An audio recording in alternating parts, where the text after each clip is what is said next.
Voilà. Vous m'entendez bien? Merci à vous d'être là. Moi, je suis très heureux d'être là. J'étais à Paris ce matin, j'ai pris le train, ça marche assez bien.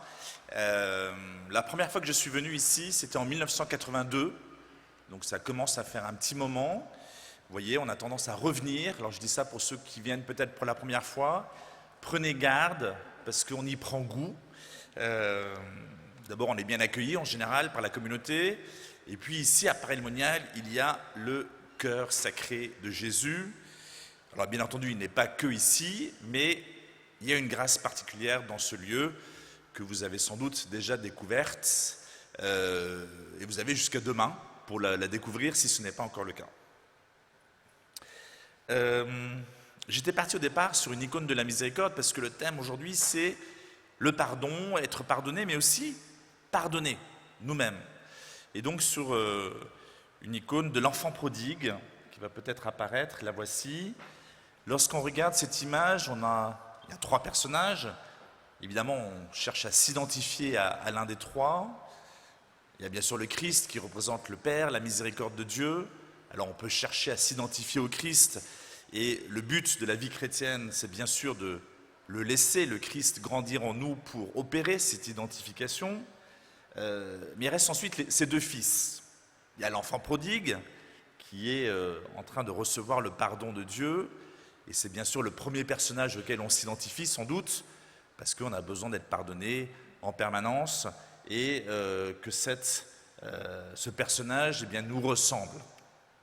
Mais il y a l'autre personnage, le dernier, le troisième, celui qui est au milieu, le grand frère, qui a priori n'a rien fait contre le Père, qui n'a pas forcément besoin d'être pardonné, mais qui est invité, pour le coup, puisqu'il est proche du Père, à rentrer dans la miséricorde du Père et à pardonner aussi.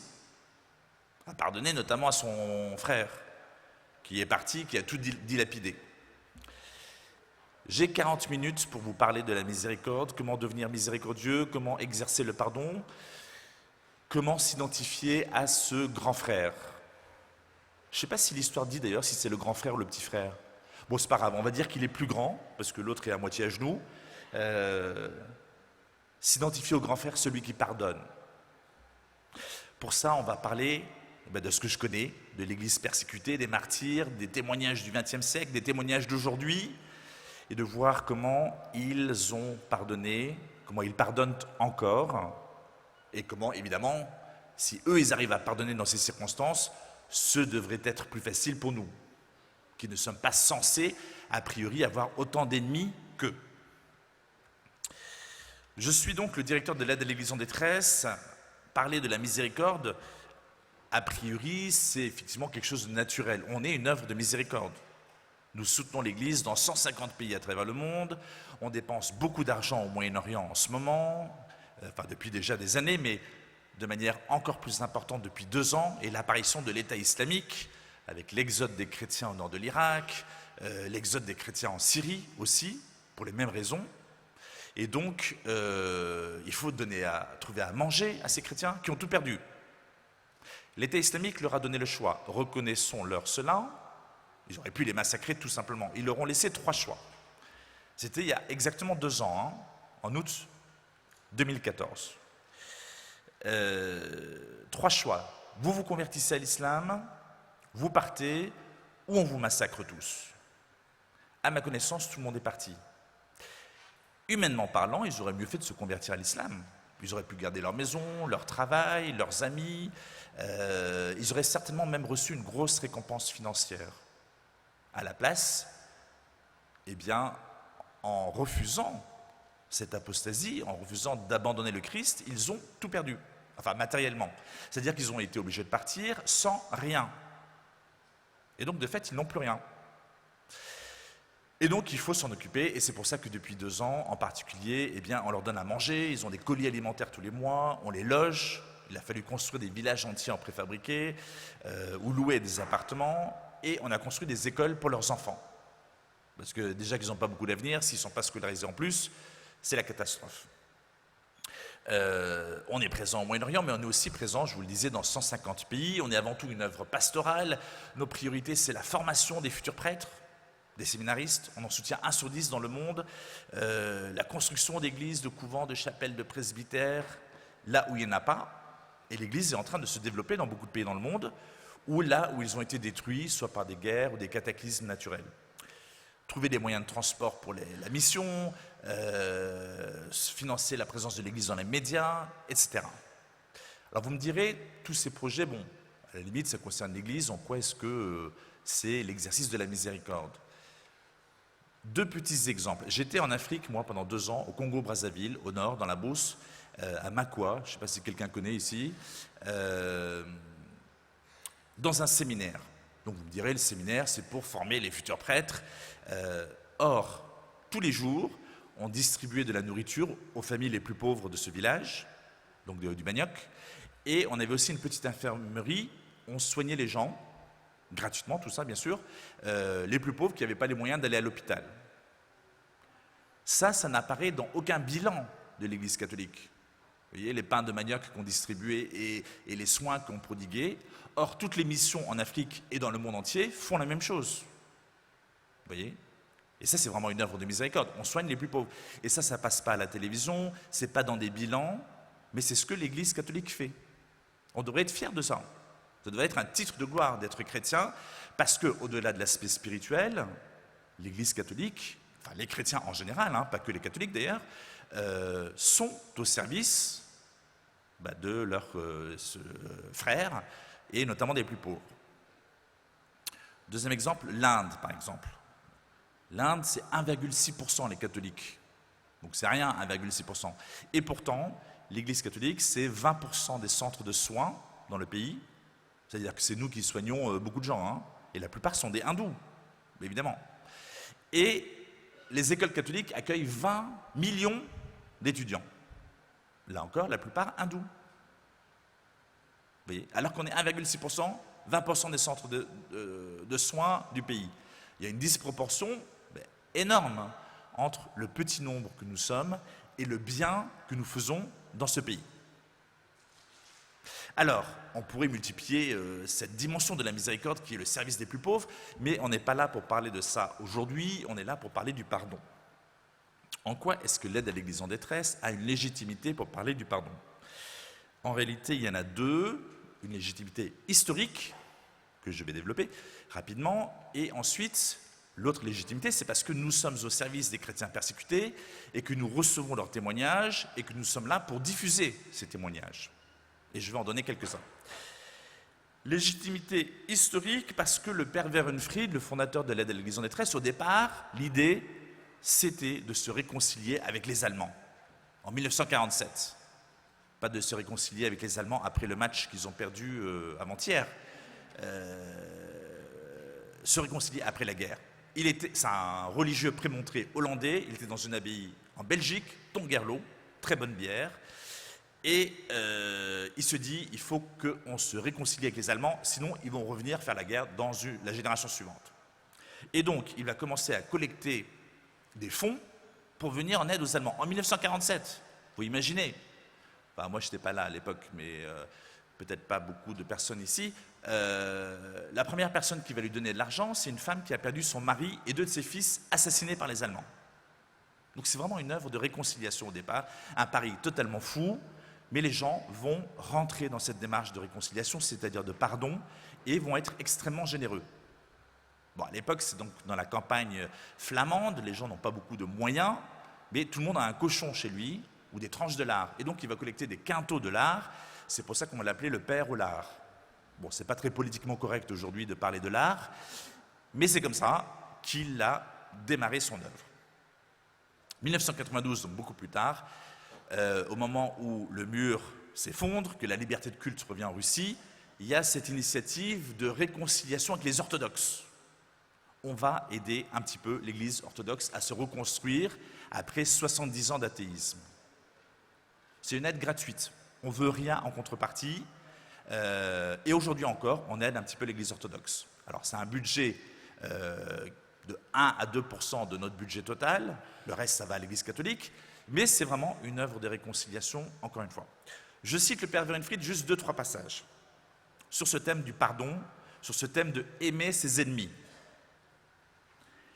Ne priez pas seulement pour les torturés, mais aussi pour les tortionnaires, qui sont encore dans une misère spirituelle beaucoup plus grande. Retenez tout ça parce qu'à la fin, on va quand même évoluer sur en quoi est-ce que nous, on est concernés par le pardon, comment est-ce que dans les années à venir, on va devoir pardonner aussi. Priez pour les tortionnaires qui sont dans une misère spirituelle beaucoup plus grande. Ne vous laissez pas impressionner par un vantard ou par un uniforme de maréchal. Dieu rit de leur mégalomanie. Ce sont de pauvres diables qui ont besoin de votre prière pour se convertir et pour vivre. Alors nous, bon, les dictateurs, ce n'est pas forcément notre rayon immédiat, mais à la limite, on pourrait penser à nos hommes politiques tout court. Bon, évidemment, ils ne sont pas tortionnaires, mais vantards, clairement. Et puis, il y a un certain nombre de domaines, tout de même, défense de la famille, défense de la vie, où visiblement, on n'est pas entièrement d'accord. Hein. Et sur ces points-là, ce sont nos ennemis. Et il n'y en a pas un pour racheter l'autre, enfin, pas beaucoup. Et on doit se battre. Ce n'est pas pour nous, c'est pour le bien de l'humanité. Mais à la fin, n'oublions pas que Dieu rit de leur mégalomanie et que ce sont de pauvres diables qui ont besoin de notre prière. Autre citation du Père Werenfried. Il est facile de faire quelque chose de bon pour un ami. Pour un ennemi, c'est déjà beaucoup plus difficile. Mais c'est justement en cela que réside la chrétienté. Tant que nous n'y arriverons pas, nous n'avons pas le droit de dire que nous sommes chrétiens. Nous sommes alors tout au plus de bons païens. Bon, c'est déjà un début, hein, un bon païen. Mais si on revendique le titre glorieux de chrétien, on doit faire un peu plus. L'ennemi est avant tout fort de notre propre faiblesse. Donc on peut avoir peur des autres, mais c'est surtout de nous qu'il faut avoir peur. Je le cite encore. « N'ayez pas peur ». Il dit ça en citant le Christ, bien sûr. « Nous avons nous-mêmes notre salut en main, car le prince des ténèbres n'est pas à craindre parce qu'il combat Dieu, mais parce que nous oublions Dieu. »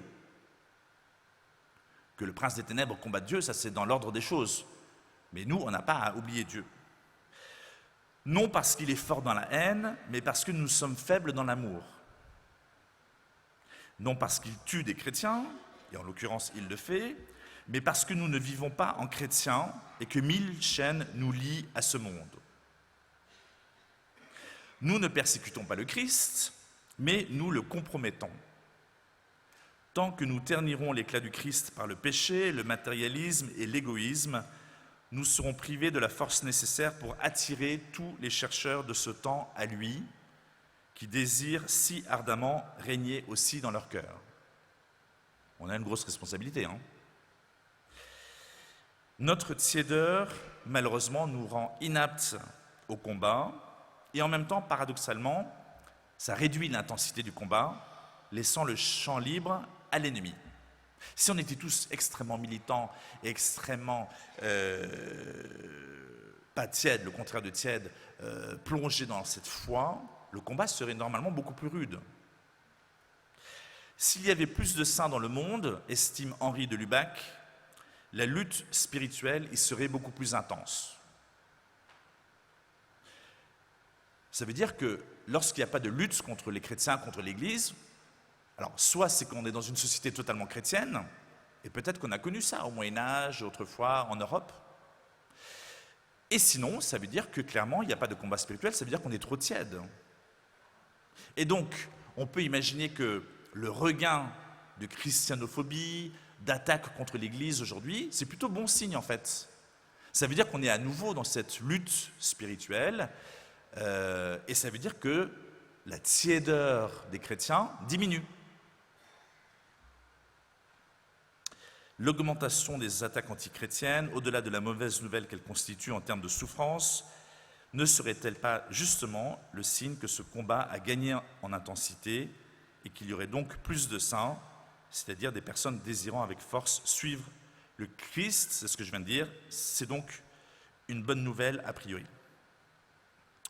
Légitimité historique de l'AED, je viens de l'évoquer, légitimité aussi parce qu'on a tous ces témoignages de témoins et je vais vous en livrer quelques-uns. Et la marque du christianisme, c'est quand même le pardon. On peut même dire que le pardon des ennemis, c'est la pierre de touche du martyr chrétien, et peut-être même du christianisme tout court, comme l'a fait remarquer la philosophe juive Hannah Arendt, qui dit « C'est Jésus de Nazareth qui a découvert le rôle du pardon dans les affaires humaines ». Non seulement qu'il a découvert, mais qu'il a proposé, qu'il a vécu. Et justement, donnons-lui la parole, au Christ, dans l'Évangile. Dans Saint Matthieu, en ce temps-là, Jésus disait à ses disciples, « Vous avez appris qu'il a été dit, tu aimeras ton prochain et tu haïras ton ennemi.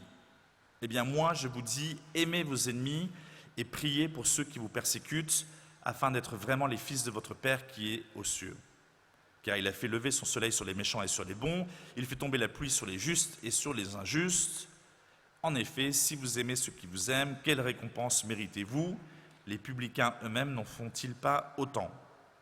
Et si vous ne saluez que vos frères, que faites-vous d'extraordinaire? Les païens eux-mêmes n'en font-ils pas autant? Vous donc, vous serez parfaits comme votre Père céleste est parfait. » Petit commentaire de saint Augustin. Quelle est la perfection de l'amour? D'aimer nos ennemis et de les aimer à ce point qu'ils deviennent nos frères.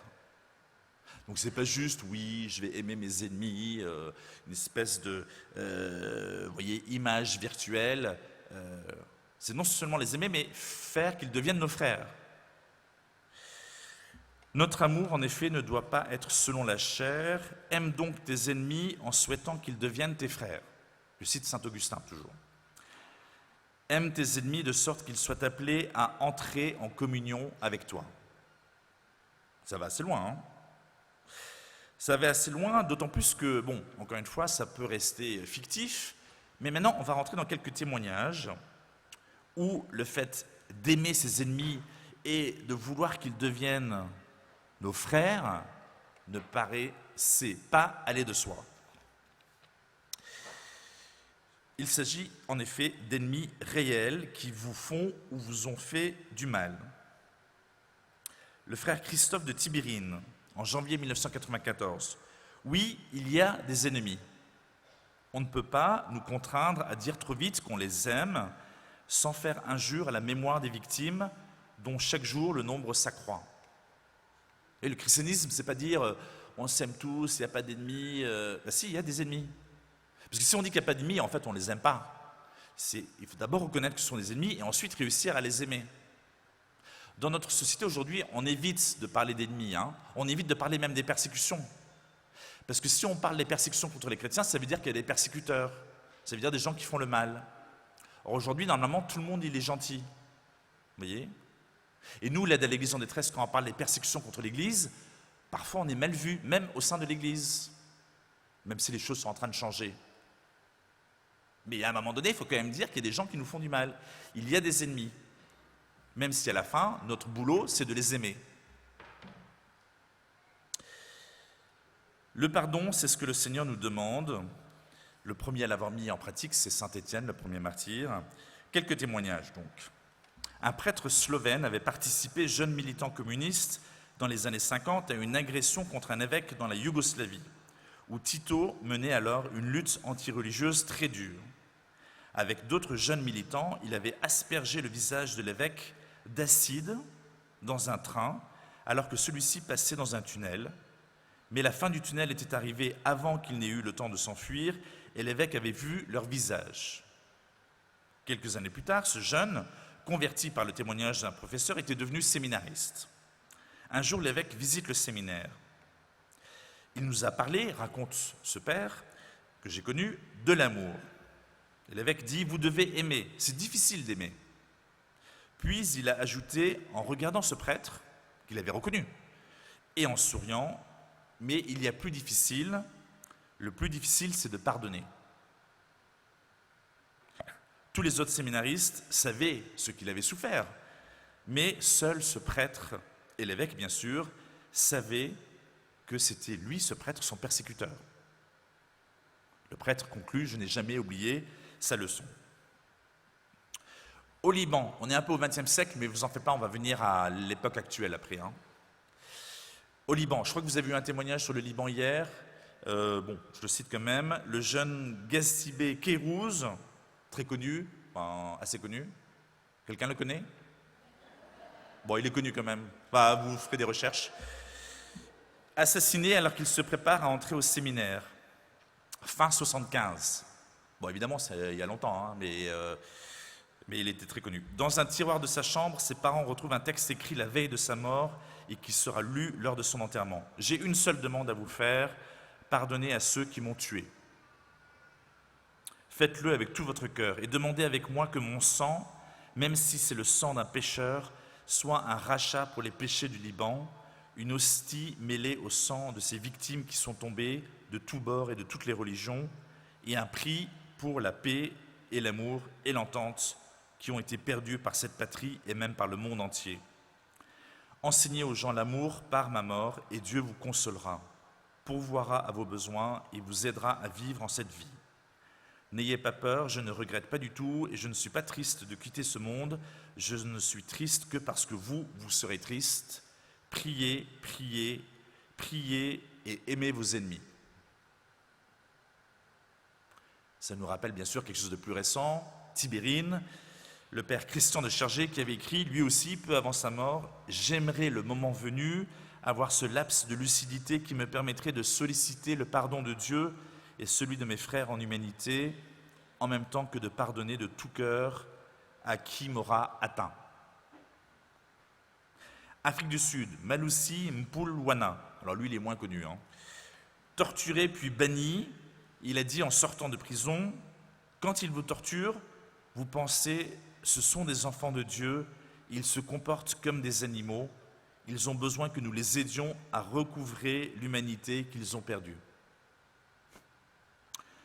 En Lituanie, Nigelé Sadūnaitė déclare à ses juges le jour de sa condamnation, « Oui, nous devons condamner le mal de toutes nos forces, mais nous devons aimer ceux qui errent, cela ne s'apprend qu'à l'école de Jésus-Christ. » En Roumanie, le père Langa a subi des tortures. Peut-on pardonner à ces bourreaux de telles ignominies? Certains de ces bourreaux sont en effet non seulement encore vivants, mais toujours actifs dans la vie publique. Qu'est-ce qu'il nous dit le père Langa? Bien sûr qu'on peut pardonner. Et non seulement je leur pardonne tout, mais je crois que tous mes tortionnaires ont été des instruments du bien et que par leur intermédiaire, Dieu a travaillé et a bonifié ma vie.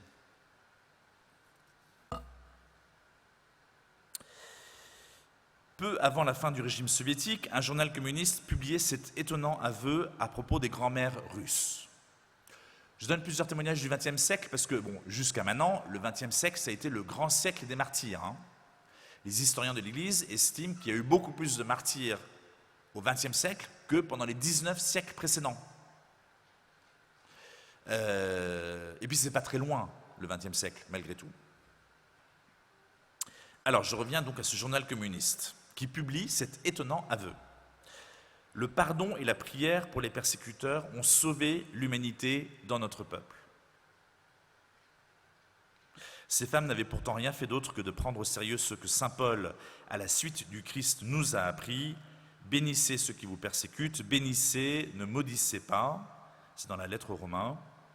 Il est frappant de constater que, autre chose, là maintenant je parle des Chaldéens, dans la plus ancienne liturgie chrétienne qui existe, les Chaldéens, c'est un rite oriental de l'Église catholique. La plupart des Chaldéens sont en Irak, enfin étaient en Irak, parce qu'il y en a de moins en moins. Dans cette liturgie, qui a connu la persécution pendant le plus clair de son histoire, hein, avec des hauts et des bas, mais bon, ça fait 2 millénaires qu'ils sont dans cette situation, il fait prier cette liturgie dans l'office. Nous supplions, Seigneur, ta miséricorde pour tous nos ennemis, ceux qui nous haïssent et pensent à nous faire du mal, non pas pour que tu nous venges d'eux et les condamnes, mais pour que tu aies pitié d'eux, que tu pardonnes leurs péchés, pour qu'ils aient le salut, parce que tu veux que tous les êtres humains soient sauvés et parviennent à connaître la vérité, car tu nous as donné ce commandement par ton Fils bien-aimé, notre Seigneur Jésus-Christ, de prier pour nos ennemis, pour ceux qui nous haïssent et pour ceux qui nous déportent par tyrannie. C'est tellement d'actualité. Et il le prie encore ça, en ce moment, alors qu'ils ont été déportés, notamment au nord de l'Irak.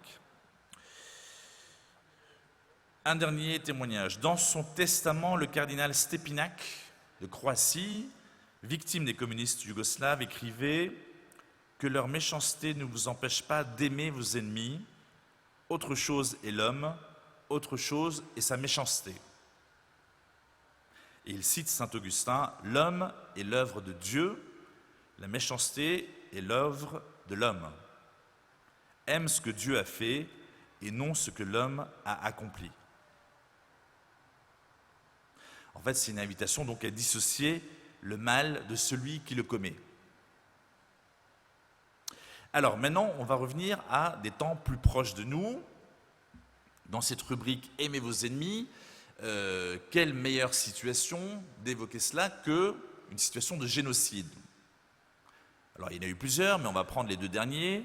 Le Rwanda, qui n'est pas très lointain, c'était en 1994, donc ça fait 22 ans, et celui qui a lieu en ce moment au Moyen-Orient.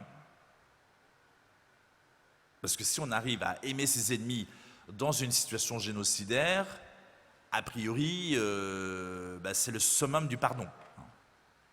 Et si on arrive à pardonner dans ces situations, on peut plus facilement pardonner à son conjoint, à ses collègues de travail, à ses voisins, que sais-je encore, enfin des situations dans lesquelles on est a priori au quotidien plus confronté qu'à des génocides. Quelques mots sur le Rwanda. En seulement 100 jours, 1994, 800 000 personnes ont été massacrées. C'est considéré ce génocide comme l'une des plus grandes tragédies humaines de l'histoire africaine, enfin de l'histoire tout court.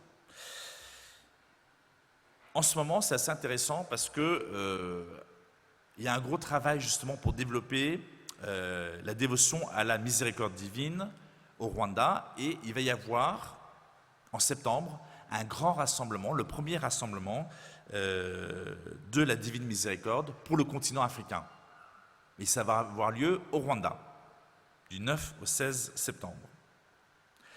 S'il y a un endroit qui a besoin d'expérimenter la miséricorde divine pour guérir de ces traumatismes du génocide, c'est bien le Rwanda.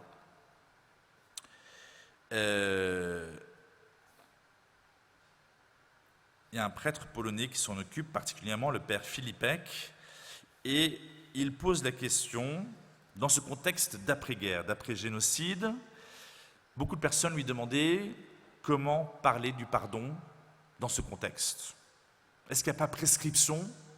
Juridiquement, quand il y a un génocide, il y a prescription sur la possibilité de pardonner, légalement. En tant que chrétien, est-ce qu'on peut pardonner? Autre question, qui est celui qui doit pardonner en premier? Il n'y a pas de réponse facile, réponse prêtre, mais je continue de répéter, celui qui est le plus sage, celui qui est le plus proche de Dieu, devrait apprendre à pardonner. On ne perd jamais à pardonner.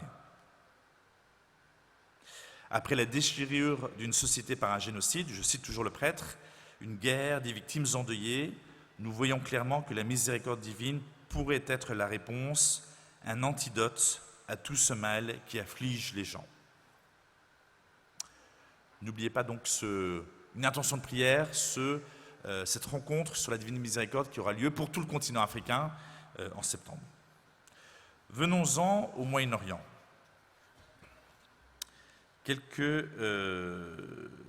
Où on peut parler de génocide, c'est pas moi qui cite ce mot, hein, ça a été reconnu par le Parlement européen, par même les États-Unis, même s'il n'y a pas eu de massacre à grande échelle, en tout cas récemment, il y a la volonté très nette de faire disparaître un peuple, le peuple chrétien, du Moyen-Orient, de l'Irak et de la Syrie notamment.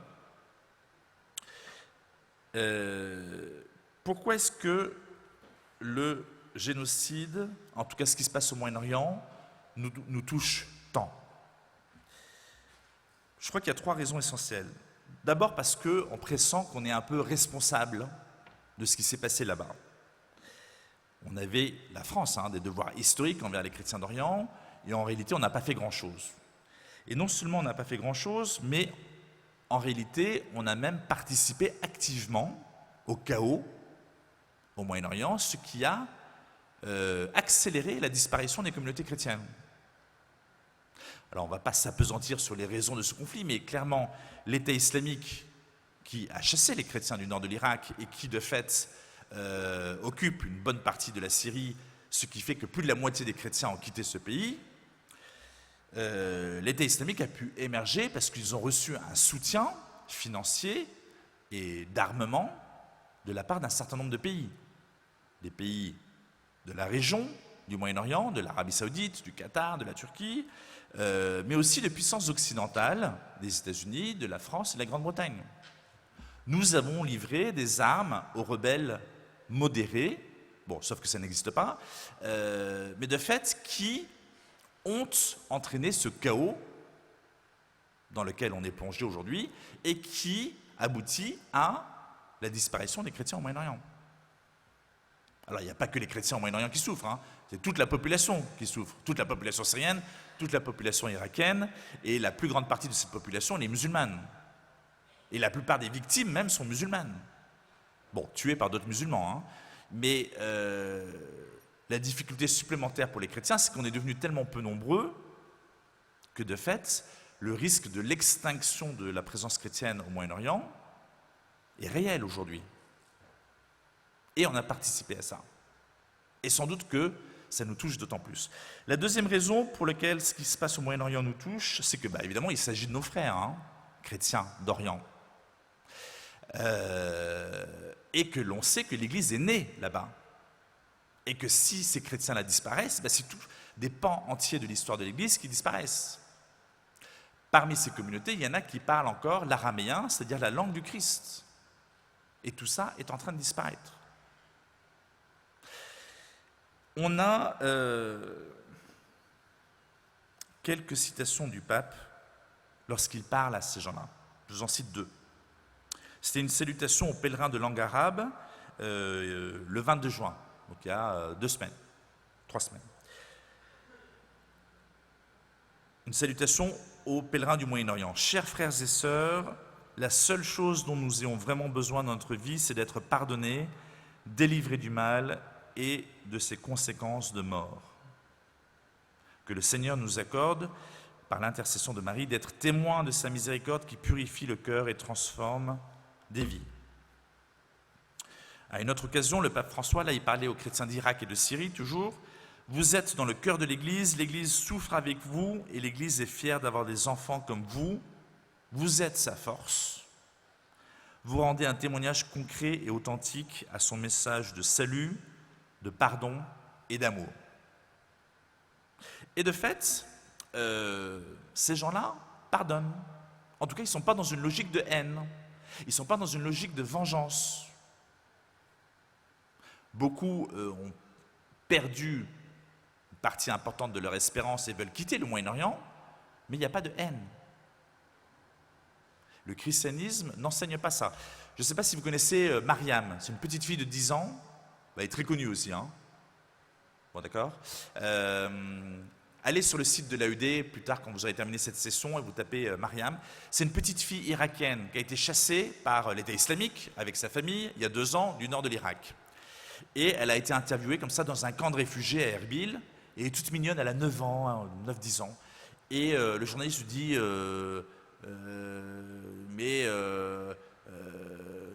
tu leur en veux pas à l'État islamique de t'avoir chassé comme ça de ta maison et tout. Et la petite fille, elle est là, non, je ne peux pas leur en vouloir, je ne comprends pas pourquoi ils ont fait ça, mais je veux que Dieu leur pardonne. C'est très étonnant. Ça veut dire que ses parents l'ont éduquée comme ça aussi. Vous voyez ? Et les chrétiens du Moyen-Orient sont dans cette dynamique du pardon. En tout cas, pas dans la vengeance ni dans la haine. Espérons aussi que les chrétiens d'Orient nous pardonneront pour notre participation à ce chaos que j'évoquais tout à l'heure. La troisième raison pour laquelle ça nous touche tant, ce qui se passe au Moyen-Orient, je crois, c'est parce que, consciemment ou pas, on se dit que ce chaos est en train de se rapprocher de nous. Ce qui se passe au Moyen-Orient, c'est aussi la manifestation de l'islam radical. L'État islamique, c'est l'islam radical, hein. On a beau essayer de nous dire dans les médias que l'État islamique n'a rien à voir avec l'islam, de fait, heureusement, la plupart des musulmans n'ont rien à voir avec l'État islamique. Mais on ne peut pas dire que l'État islamique n'a rien à voir avec l'islam. C'est eux-mêmes qui s'appellent comme ça. Dans les médias en France, on dit Daesh pour camoufler le fait que ça veut simplement dire l'État islamique. Mais sur le territoire qu'ils contrôlent, ils appliquent l'islam radical. Ils obligent les gens à adopter l'islam radical. C'est pour ça qu'ils ont dit aux chrétiens, soit vous devenez musulmans, soit vous partez. Ils veulent que personne d'autre que des musulmans radicaux vivent sur leur territoire. C'est pour ça aussi que beaucoup de musulmans ont quitté le nord de l'Irak, parce qu'ils ne voulaient pas vivre sous l'autorité de l'État islamique.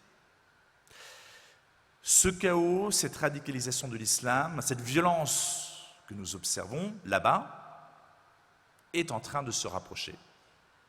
Et confusément, on se dit, ou on craint, que nous ne soyons confrontés à cela prochainement. D'ailleurs, ça a déjà commencé.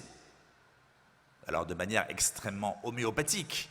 Bon, ce n'est pas un bon adjectif, parce qu'il y en a peut-être parmi vous qui aiment l'homéopathie, et ça pourrait lui donner une connotation négative. Ces attentats, pour le moment, ils sont extrêmement éparses. Il n'y en a pas trop. Enfin, il y en a déjà, chaque attentat est en trop, bien sûr. Mais ça reste isolé, il y a un cas par-ci, un cas par-là. Alors, ça n'a jamais rien à voir avec l'islam, toujours. C'est soit des fous. Bon, de fait, il faut être fou pour égorger quelqu'un ou pour faire un attentat, mais d'où leur vient cette folie? C'est quand même toujours commis au nom de l'islam. Encore une fois, il faut séparer les choses. La plupart des musulmans ne sont pas comme ça, heureusement. Mais ces attentats existent et on peut malheureusement craindre qu'il y en aura d'autres. Il y a, et ce n'est pas moi qui le dis, Boualem Sansal, il est algérien. L'ordre islamique tente progressivement de s'installer en France. C'est un fait patent, je le cite. En maints endroits, il est déjà installé. Et on peut imaginer que, malheureusement, aujourd'hui, qu'est-ce qui se passe?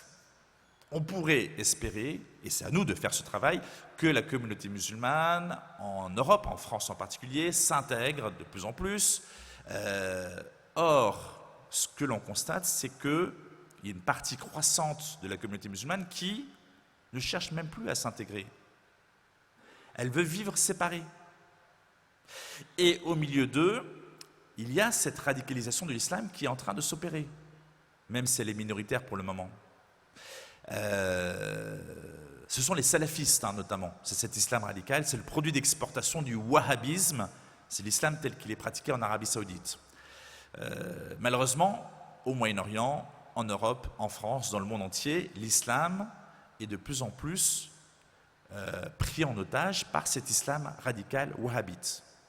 D'une part parce qu'il a été financé par les pétrodollars depuis plus d'un demi-siècle, et aussi parce qu'il y a une profonde crise au sein de l'islam aujourd'hui, une crise par rapport à la violence, donc qu'ils ne savent pas gérer, une crise par rapport à la modernité, une crise par rapport à la mondialisation, et toute cette crise, toute cette impasse dans laquelle est plongé l'islam aujourd'hui, ils ne savent pas comment le résoudre, et ça se traduit par cette radicalisation que nous observons ici aussi en France. On peut imaginer que les plus endoctrinés parmi eux, le jour où ils seront suffisamment nombreux et puissants, pourraient entraîner leurs co-religionnaires dans des confrontations de grande échelle. Alors on n'est pas là, sauf les familles qui sont déjà concernées par des attentats. Peut-être que vous en connaissez, ou des familles qui ont des amis qui ont été déjà victimes d'attentats. Je ne parle pas de ça comme d'un scénario apocalyptique totalement invraisemblable. Je reviens à l'idée du pardon. Il nous faut nous préparer à déjà pardonner ce qui existe, mais également à pardonner ce qui pourrait se passer après. Pardonner, donc, en reconnaissant que nous avons des ennemis, mais aussi, à la limite, pourquoi pas, demander pardon. Ça peut être aussi thérapeutique aux musulmans, aujourd'hui présents en France. Pardon de quoi? Pardon de ne pas leur annoncer l'évangile. Qu'est-ce que l'Église en France, qu'est-ce que nous faisons pour témoigner de la foi auprès des musulmans? Alors qu'il y a une soif parmi eux. Ils ont une sensibilité spirituelle qui est sans doute plus importante que la nôtre. Quand je vais au Moyen-Orient, et j'y vais très souvent, je suis toujours étonné. Il y a beaucoup de conversions au christianisme. En général, il n'y a même pas de médiation humaine, parce que c'est très difficile dans ces pays-là. Alors bien sûr, il y a les médias, il y a Internet, avec plein d'émissions en arabe, en turc, en farsi, dans tout ce que vous voulez, mais aussi le nombre de personnes qui se convertissent par des songes. Donc on connaît personnellement. Aucune médiation humaine. Ils voient le Christ, ils voient la Vierge Marie, ils vivent une expérience spirituelle, ils ont envie de devenir chrétiens. C'est très étonnant, à tel point que je suis jaloux, moi. Hein. Parfois je dis, Dieu, bon, c'est gentil de vous occuper des musulmans au Moyen-Orient, mais occupez-vous aussi un peu des Français. Voyez.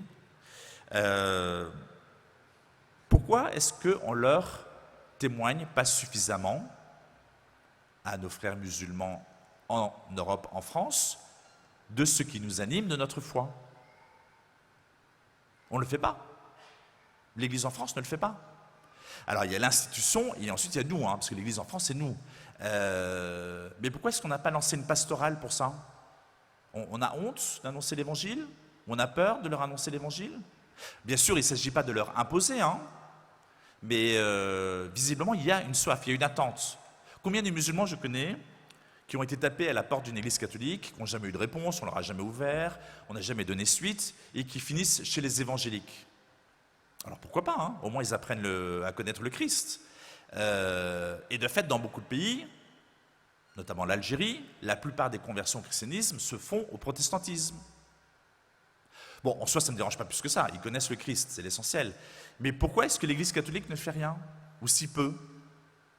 Là, on a une responsabilité. Il ne faudra pas venir pleurer dans 10 ans ou dans 20 ans qu'il y a un gros problème avec l'islam si on n'a pas pris les moyens de les convertir.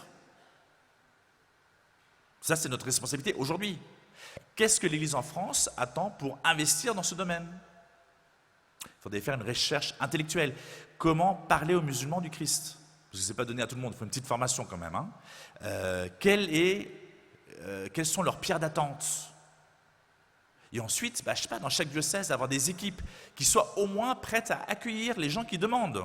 On n'en est même pas là. Je ne parle même pas d'aller les chercher, hein, mais déjà de les recevoir et de les accompagner, ceux qui font la demande.